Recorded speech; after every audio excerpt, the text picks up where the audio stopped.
Alors, aujourd'hui, Baruch Hashem, une grosse nouvelle. On démarre une margalite, un petit livret du Rav Arush qui n'existe pas en français. D'accord? Donc, c'est une grosse exclusivité que je vous fais ici maintenant.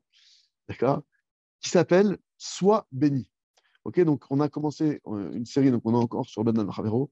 On a commencé une série d'études à la fois des halachot Ben Al-Chavero et à la fois euh, d'étudier le sujet de Ben Al-Chavero. Qu'est-ce qui se cache là-dedans au niveau de la Yamuna, au niveau de la Vodat Hashem? D'accord? Donc, on va avoir un nouveau livret qu'on commence dans Hashem et qu'on espère finir d'ici 3 4 jours, Bezrat Hashem. Il nous dit ici, le niveau de l'homme.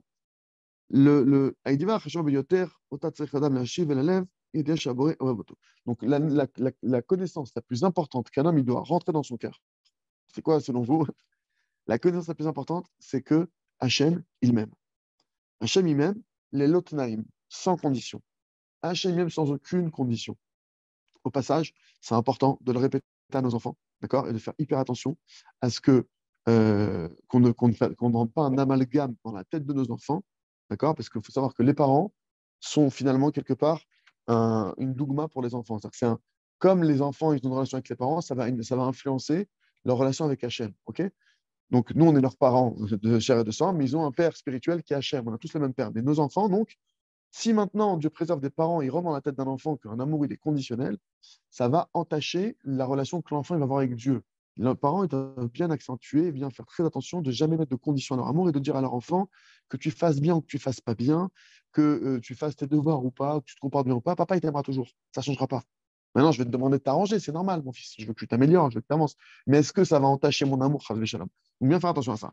Qui cherche la dame et diazot. Ici, dès l'instant où quelqu'un il a cette conscience-là, et maintenant, s'il y a des personnes, malheureusement, que leurs parents ils n'avaient pas cette conscience-là, et qu'ils ont fait cette erreur, ben, Mina Shamim, c'était le chemin qu'ils devaient prendre. Et maintenant, il faut réparer ça. C'est une erreur. Des parents qui auraient transmis ça à leurs enfants, c'est une erreur. Les pauvres, ils n'ont peut-être pas reçu de leurs parents, de leurs grands-parents, ils n'ont pas reçu ce truc-là. Mais en tout cas, concrètement parlant, moi, je dois retravailler maintenant. Nous, aujourd'hui, on doit avoir travaillé sur cette conscience pleine que Hachem lui-même, sans aucune condition. Et l'homme est chané. Des fois, tu vas te sentir, par exemple, tu ne te sens pas apte à recevoir quelque chose d'Hachem. Tu vas dire, ouais, mais moi, je suis qui suis, je suis pas au niveau. Et Vadaï, on n'est pas au niveau. Mais Hachem, il ne me donne pas parce que je suis au niveau. Il ne faut pas oublier ça. Quand je demande quelque chose à Hachem, c'est pas parce que je suis au niveau. C'est parce que lui, il est miséricordieux. Et lui, ce niveau de miséricorde, il l'aura toujours. Moi, maintenant, je ne demande pas parce que je mérite. Mais Hachem, il m'aime.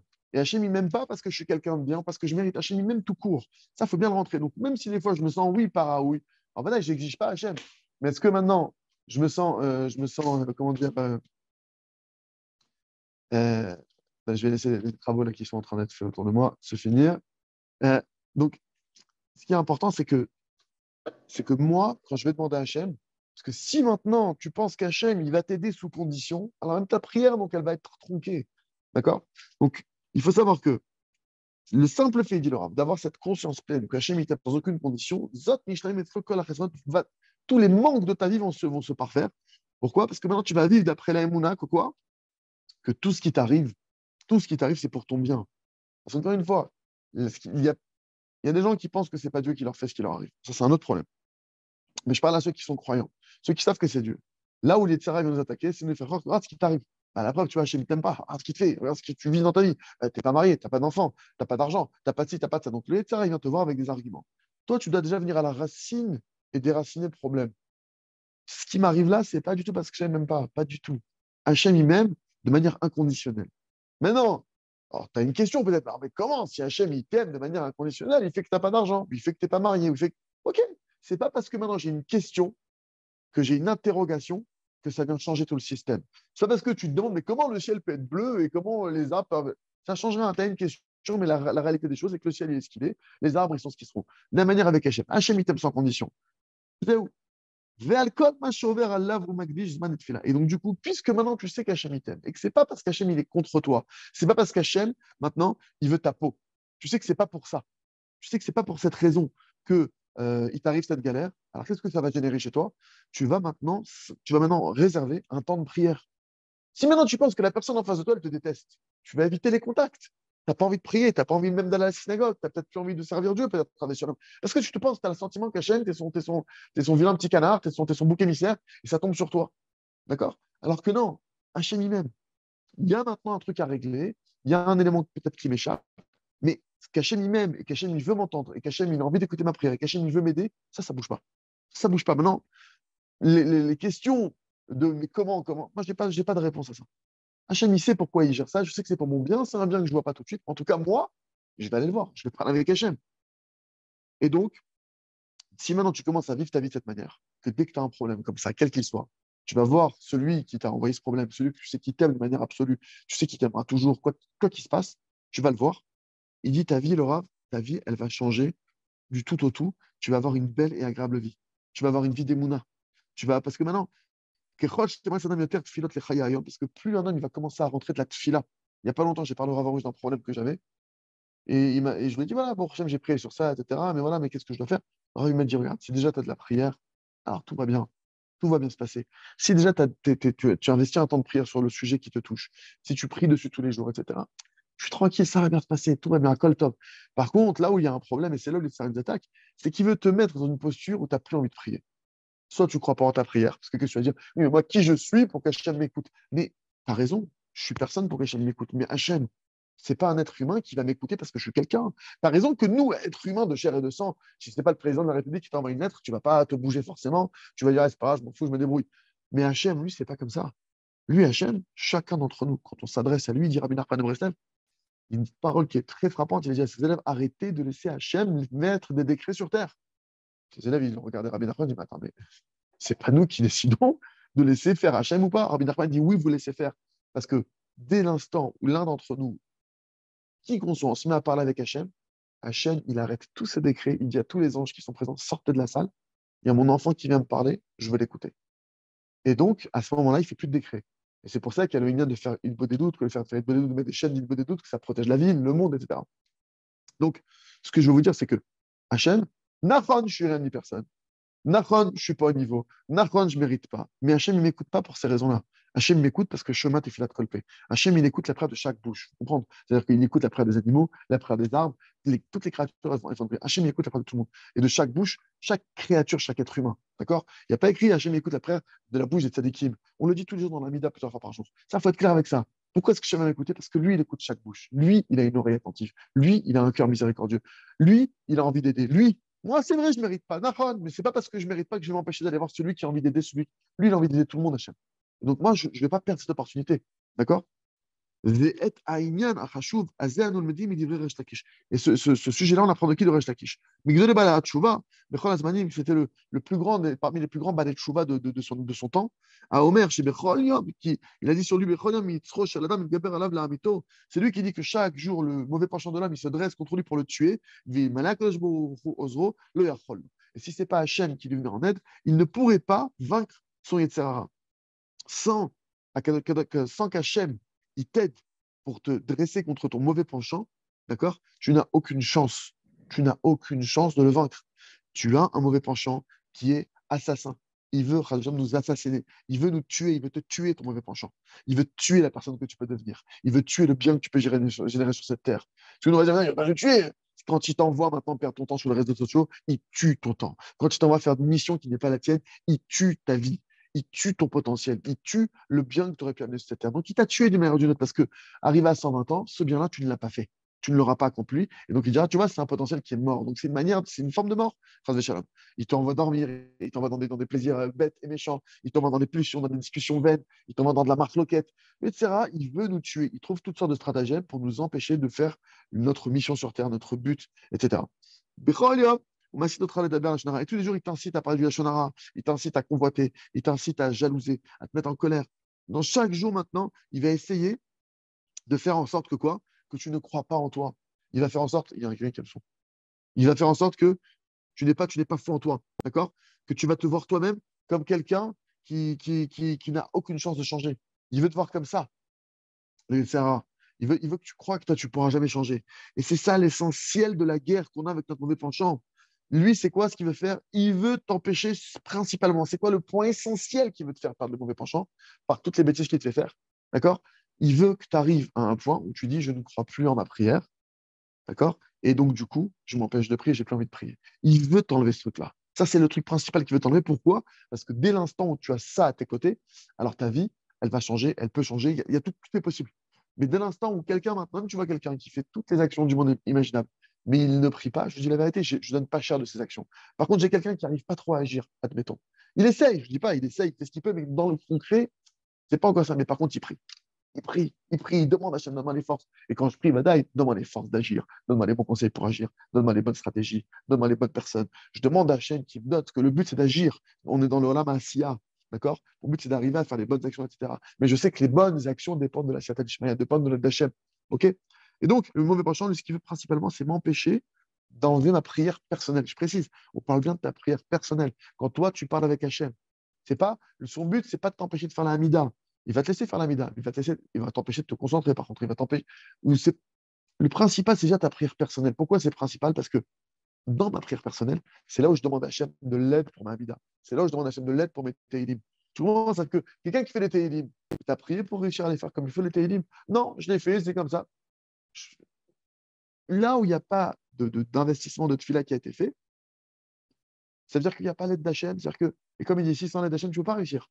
Ok, tu fais des choses, ça se trouve, tu peux même t'enorgueillir de tes livres. Tu vois, je fais tout le Sefer Télim tous les jours, etc.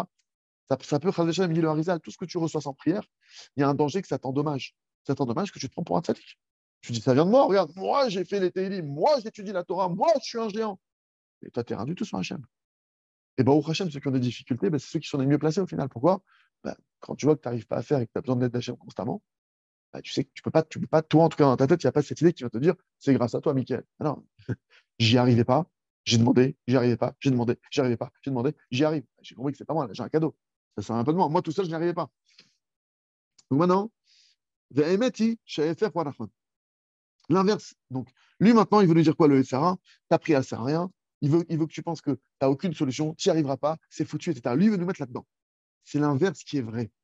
L'essentiel du niveau de l'homme, d'accord? C'est quoi la grandeur de l'homme? Le Rav, ce qu'il dit ici, c'est chidouche parce que personne ne nous dit ça. Le Rav dit, c'est quoi la grandeur de l'homme? Alors nous, on va dire, bah, c'est parce que c'est Moshe Rabbeinu. Hein. Le Rav dit, la grandeur de l'homme, c'est que tu as un mauvais penchant. C'est ça ta grandeur. Parce que si tu n'avais pas de mauvais penchant, quelle, quelle grandeur il y a à être Moshe Rabbeinu si tu es né comme ça, tu n'as jamais travaillé pour arriver à ça? Quelle grandeur il y a à ça? En quoi c'est quelque chose d'extraordinaire? C'est normal, tu es né comme ça. Non, notre grandeur à nous, c'est qu'on a un mauvais penchant. On a des difficultés. On a des choses contraires. Mais l'amrot a Yetzirah caché. Et malgré ce mauvais penchant-là qui est difficile, j'essaye à Hachem, j'essaye d'écouter Hachem et j'essaye de faire du bien. Là, c'est là ma grandeur. La grandeur de l'homme, elle est là précisément. Et c'est ce que tu dois dire à toi-même. Si moi maintenant, je n'avais pas de mauvais penchant, d'accord? Si moi, je n'avais pas de mauvais penchant, moi, je dois pas chercher à me dire, oh là, j'ai un mauvais penchant, qu'est-ce que je vais dire? Non, au contraire, sans ce mauvais penchant-là, d'accord? Précisément, sans ce mauvais penchant-là, mes efforts n'auraient aucune valeur. Il faut comprendre comment ça marche. Sans mon mauvais penchant, tout ce que je ferais n'aurait aucune valeur. Ben oui, oui, tu es Baba Salé, tu nais Baba Salé, tu vis comme Baba Salé, tu meurs comme Baba Salé. Ben oui, c'est normal. Il n'y a aucun chidouche à ça. Par contre, quelqu'un maintenant, un Baba Salé, je peux vous garantir que les tzadikim, ils ont fait une guerre qu'on n'a pas idée. Que si on dit c'est des tzadikim, etc., c'est pas parce qu'ils sont nés comme ça. Ils ont fait un travail sur eux qu'on n'a pas idée. Qui a erreur chez le col d'avoir la valeur de chaque chose se mesure comment? Se mesure avec la difficulté que l'homme il a eu pour l'obtenir. Plus tu as dû te battre pour avoir cette chose-là, cette chose-là, elle est grande. D'accord? Quelqu'un maintenant, il se lève tous les matins à 6 h du matin. Tu dis, bon, bah, il a une facilité. Quelqu'un maintenant, il n'a jamais réussi. Et là, maintenant, il se bat, et au bout d'un an, il a mis des réveils, des filons, il se lève à 6 h du matin. Lui, quand il se lève, ça a une valeur d'1 milliard. Alors que l'autre, il ne peut pas faire autrement. Il n'arrive pas à se rendormir. Non, ma pitop, ça ne vaut pas 1 milliard ce qu'il a fait. Il a Adam Shomer Torah Mitzvot, parce que quelqu'un qui garde la Torah Mitzvot, En Kol Kach Nisayon le Adlik Esh Beshabbat. Il faut savoir que quelqu'un maintenant qui a tout le temps été pratiquant, qui fait la Torah depuis longtemps, normalement pour lui, tu n'as pas vraiment les tzerara à Shabbat d'allumer le feu. Tu n'as pas de tzerara, tu n'as pas une envie comme ça. Ok? Mais quand même, les tzerara, les Kol Shkatzim, Rumasim, mais tu n'as pas non plus le mauvais penchant de manger des lézards ou de manger des scorpions. Tu n'as pas ce truc-là, d'accord, que tu peux avoir en Thaïlande ou je ne sais pas où. Nous, on n'a pas ce truc-là. D'accord? Aval, mais on a oui un mauvais penchant avec le colportage, avec la médisance. On a oui un mauvais penchant de voir des choses qui sont interdites, de ne pas protéger nos yeux comme il faut. Chacun selon ses difficultés. Rak, Chez Aklal ou chez Bamakom, je vais caché. Il faut que chacun comprenne que là où ça m'est le plus difficile, là où j'ai le plus de difficultés à servir Hachem, d'accord? C'est là-bas l'essentiel de mon épreuve et c'est là-bas l'essentiel de ma grandeur. Et là-bas, d'accord? C'est là-bas où je peux recevoir le plus gros salaire. C'est-à-dire que nous, on se dit non, mais là-bas, j'y arrive pas du tout. Donc, autant que je fasse d'autres choses où j'arrive plus facilement. C'est l'erreur. Tout ce que tu fais à côté, concernant, à côté du gros, etc., tu vois, c'est que de la petite monnaie. Là où tu as ton plus gros mauvais penchant qui vient t'attaquer et que c'est le plus dur pour toi et que tu as l'impression que c'est insurmontable, mais tu vas malgré tout et tu essayes malgré tout.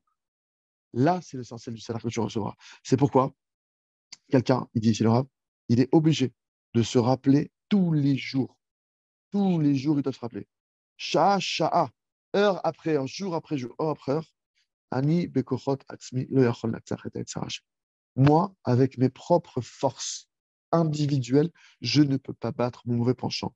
Je n'ai aucune chance de vaincre mon mauvais penchant, d'accord, avec mes propres forces. Mon seul libre arbitre que j'ai maintenant, ok, pour vaincre ce mauvais penchant-là, qui est comme moi, telle une montagne, qui je n'arrive pas à dépasser, qui est indépassable, le seul libre arbitre que j'ai, c'est quoi? Consacrer un temps de prière quotidien sur ce sujet. C'est ça le bon libre arbitre et le seul libre arbitre unique qu'un homme il a dans cette situation-là. Consacrer, oui ou non, du temps de prière sur ça. Et de demander à Hachem qui t'aide à faire face à ce mauvais penchant, qui t'aide à le démonter, qui t'aide à le dépasser, qui t'aide à l'annuler. D'accord? C'est ça tout ton libre arbitre. Est-ce que tu as maintenant, oui ou non, consacré du temps à prier? Alors, si oui, tu as consacré du temps à prier, même si aujourd'hui, tu n'as pas encore réglé le problème, alors tu as fait ce que tu devais faire, tu as rempli ta part du contrat, d'accord? C'est juste toi, c'est juste ce que tu as à faire. Tous les jours, tu vas devant Hachem pour ce problème. Tous les jours, tu vas devant lui. Parce que le mauvais penchant, lui, c'est écrit qu'il il vient se dresser devant toi, il vient t'attaquer tous les jours. Précisément, précisément, il dit en particulier, où est-ce qu'il nous attaque le plus fort? C'est avec nos paroles. Le mauvais penchant du Lachon Hara, la médisance, le colportage, etc. Donc, Olam y a fait. Le Rav dit le monde, il est beau. Venez maintenant, on imagine, on s'imagine un monde parfait. Un homme, il se lève le matin, rempli de joie, le cœur pur, libre. Tu te réveilles libre. Tu aimes tout le monde. Tu souris à tes enfants, à ta femme. Tu es là. Ta femme, elle se réveille. Elle te dit, mon mari, tout le monde, on est là, les enfants. Elle sourit ta femme, elle sourit à tes enfants. Et tout le monde se sourit les uns les autres dans toutes les directions. Tous les enfants, là, tac, tac, tac, ting, ting, ting, ting, ting. Tout le monde est là. On est heureux de vivre. D'accord? Omrim les coulades, et tout le monde se dit les uns aux autres, Boker Tov, Bokerov, d'accord?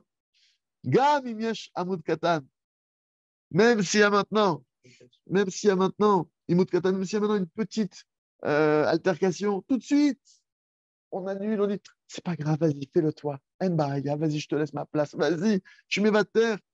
Là, on laisse pas notre ego de détruire cette belle vie, on laisse pas notre ego, notre orgueil venir casser le soleil, le se lever, on laisse pas Essayez d'imaginer si tout le monde était comme ça. Imaginez toutes les maisons de toute l'humanité qui se réveillent comme ça, que c'est comme ça, c'est cette embellie, cette ambiance. Imaginez un instant, le monde serait un paradis sur Terre. Il n'y aurait pas de disputes, il n'y aurait pas de cris, il n'y aurait pas de coups, il n'y aurait pas de mal. Il y aurait de la lumière, de l'amour, du don de soi, de la joie. Il n'y aurait que du bien. Maintenant, on va regarder, concrètement parlant, comment transformer ce rêve en réalité. Au moins dans notre maison. Les farchot, déjà, on va commencer à travailler dans notre maison avec nos proches.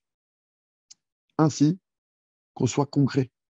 Et c'est pas, il dit ici, c'est pas difficile, il y a moyen de passer à l'acte et de faire des choses pour arriver à ça. Il y a un pasouk, à la pasouk Ve'afta le'achakamora, sur le pasouk, le verset qui dit, tu aimeras ton prochain comme toi-même. Il a dit Rabbi Akiva, c'est grande règle de la Torah. Pourquoi? Il est d'Ato, Yachassim, Takinim, Adam Chado, parce que selon Rabbi Akiva, les relations qui sont bien organisées entre l'homme et son prochain, c'est ça toute la Torah. L'essentiel de la Torah, c'est de nous amener à ça. D'accord? Ahavat Abriot, l'amour des créatures, ça c'est le cœur de la Torah. Yesh lechaetze, celui maintenant qui a l'amour des créatures, celui maintenant qui se comporte bien avec son prochain, il nous dit, selon Rabbi Akiva, Tu as la règle absolue qu'il y a dans la Torah, qui est si tu n'as pas ça, si tu n'as pas cette règle-là dans ta vie, tu fais plein de choses. Bon, Hachem, tu fais des choses, tu pries, tu fais la synagogue, tu fais les mitzvot, etc. Mais tu n'as pas ça, il dit Az Aikar Chaser. L'essentiel, il va manquer dans ta vie. Puisque l'essentiel de l'étude de la Torah, l'essentiel des mitzvot, etc., c'est d'arriver à avoir des bonnes relations les uns avec les autres. Il y a un Sippo, mais il faut que ça.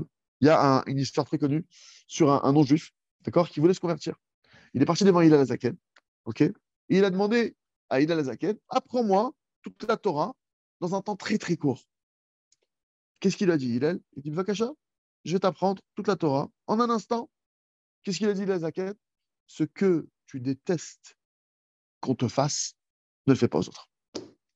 Ça, alors, pourquoi c'est intéressant de voir ça? Parce que maintenant, il a résumé toute la Torah en cette phrase-là, pour nous montrer que le but et l'objectif, le but et l'objectif de l'étude de la Torah, c'est d'arriver à ça. Ce que tu détestes qu'on te fasse, ne le fais pas aux autres. Et c'est ça maintenant le concentré de la Torah. Tout le reste des parties de la Torah, ce sont des explications pour ce sujet-là. Et ça doit être clair. Ça doit être la base, le socle, le fondement le plus essentiel qui doit être clair et posé devant nous, chacun d'entre nous. Clair et net que quoi? Sanou alecha, shalom echem lecha. Est-ce que ça t'est désagréable? Est-ce que tu n'apprécies pas, tu détestes même, qu'on ne te sourit pas, d'avoir des gens qui font des têtes d'enterrement? C'est désagréable? Alors, chayach lekulam, alors toi maintenant, ce principe-là, applique-le. Je ne vais pas faire aux autres ce que je ne veux pas qu'on me fasse. Moi, j'aime pas qu'on me reçoive avec une tête d'enterrement. Alors moi, je vais sourire à tout le monde. Sanou alecha, tu détestes. Ça t'est désagréable, ça t'est mamache. Tu n'aimes pas qu'on te fasse du mal, qu'on te fasse souffrir. Ne fais pas souffrir les autres. Tu n'aimes pas, tu détestes qu'on ne t'honore pas, qu'on te manque de respect. Honore tout le monde. Tu détestes qu'on te vole, ne vole personne. Tu détestes qu'on te convoite, qu'on convoite ta femme, Chas Shalom, quelqu'un qui va t'a convoiter, Dieu préserve. Alors ne vole pas et ne convoite aucune autre femme. D'accord? Ne convoite pas la femme de ton prochain. Ne convoite pas la femme de ton prochain. Pareil, tu détestes que ton mari regarde d'autres femmes. Ne te fais pas montrer par d'autres hommes. Ne te mets pas dans des tenues indécentes que d'autres hommes vont te regarder, puisque toi-même, tu ne veux pas que ton mari regarde d'autres femmes. Ne fais pas ça.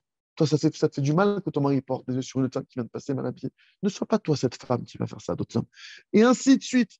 On peut maintenant écrire maintenant avec ce principe-là toute la Torah, juste sur ce principe-là, que ce soit au niveau des mitzvot positifs et négatifs. Toute la Torah, elle est basée sur ça. Tu veux maintenant accomplir toute la Torah, alors maintenant, tu dois être quelqu'un qui doit prendre en considération les besoins de ceux qui t'entourent. Que tu sois maintenant, euh, que tu considères et que tu prennes la mesure, d'accord, de ce que les autres ils ressentent. Tu dois faire attention à ça. Tu dois pas être quelqu'un maintenant qui agit sans faire de compte, sans faire de calcul, qui pense maintenant, si on a un peu l'archov, que tu fasses des choses sans te demander comment l'autre va prendre cette chose-là. Tu dois maintenant réfléchir comment faire pour que l'autre il accepte cette chose-là. Et là, tu dois être quelqu'un maintenant qui pense à faire du bien et qui veut amener maintenant du bien, de la lumière dans son entourage. Et ça, c'est le signe, quelqu'un maintenant qui se trouve dans cette posture-là. Quand je fais quelque chose, je fais en sorte de faire attention de comment ça va être perçu par les autres. Que ce que je suis en train de faire ne fait pas de mal aux autres. Et je pense, ce que j'ai en focus dans ma tête, c'est comment faire du bien et comment amener la lumière à mon entourage. Le Rav dit quelqu'un qui est dans cette dimension, dans cette disposition-là, c'est le signe qu'il est dans le bon chemin. Pourquoi? Parce que toute la Torah, elle repose sur ce fondement-là. Donc, Bezrat Hashem, on a vu une première partie de ce livret extraordinaire. Bezrat Hashem, on continuera, je l'espère, dimanche. Bezrat Hashem, dimanche, on continue si Dieu veut. Donc, prions. Il faut prier maintenant. Tout ce qu'on a appris là, il faut prier dessus pour être ces personnes-là, pour avoir clair que Hachem nous aime sans condition, que du coup, je peux lui parler tout le temps, que je me fasse pas arnaquer comme on lève la prière, et que oui, j'ai un mauvais penchant, et que mon mauvais penchant, maintenant, au contraire, c'est toute ma grandeur, je ne dois pas avoir honte de mon mauvais penchant, je ne dois pas chercher à fuir mon mauvais penchant, je dois chercher au contraire à dire merci à Hachem que j'ai ce mauvais penchant, parce que grâce à ce mauvais penchant maintenant, j'ai de quoi me faire un combat, j'ai de quoi t'appeler à l'aide, j'ai de quoi me dresser contre lui, de que te demander de l'aide, et que mon mauvais penchant, je ne peux pas le battre sans l'aide d'Hachem.